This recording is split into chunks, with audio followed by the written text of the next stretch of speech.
मुर्शद भी बात नहीं सुन रहा। मैंने कहा मुर्शद मेरे साथ बहुत जुल्म हुआ है। कहता चंगा होया। लड़कियां पकौड़े जलाने के बाद ओए अल्लाह, अब तो अम्मा मेरी गुतनी खींचेगी।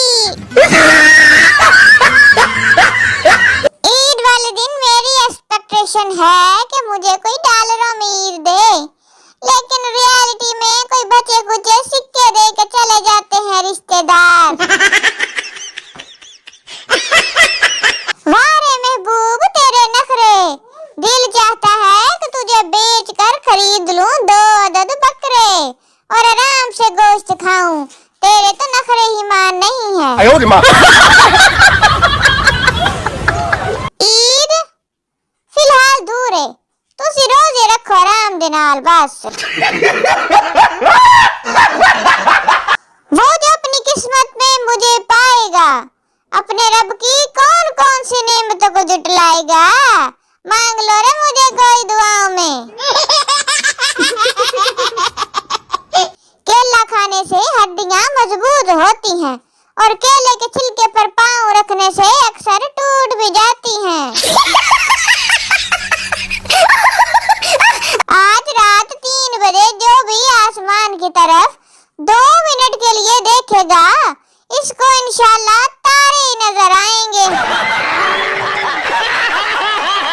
कुछ लोगों के व्हाट्सएप पर ऐसे टाइपिंग आ रहा होता है जैसे वसीयत लिख रहे हो, और रिप्लाई आता है जैसे भैंस बोल रही होती है। 1 से 30 रोजे की सहरी मुबारक हो। रोज रोज के झंझट खत्म, मुझसे नहीं होते रोज रोज के मुबारक सहरी। लो जी लो, लड़कियों की ईद की तैयारियां रूज पर। पार्लर वालियां भी अब हाथ साफ करेंगी पैसों पर। आपको यकीन नहीं आएगा, लेकिन मैं फिर भी बता ही देती हूँ कि मैं बचपन में छोटी सी थी, फिर कहीं जाके बड़ी हुई।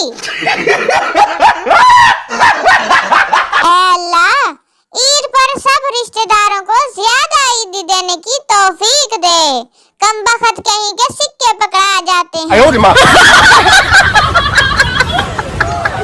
बस ऐसी ईद ही चाहिए मुझे, नहीं तो चलो 16 प्रो मैक्स दे देना अगर आईफोन 10 नहीं पड़ा तो। शहरी में जागने की कोशिश करते हुए एक आंख खुलती है और दूसरी आंख बंद रहती है। बस आंखें बंद करके ही कुछ खाना पड़ता है।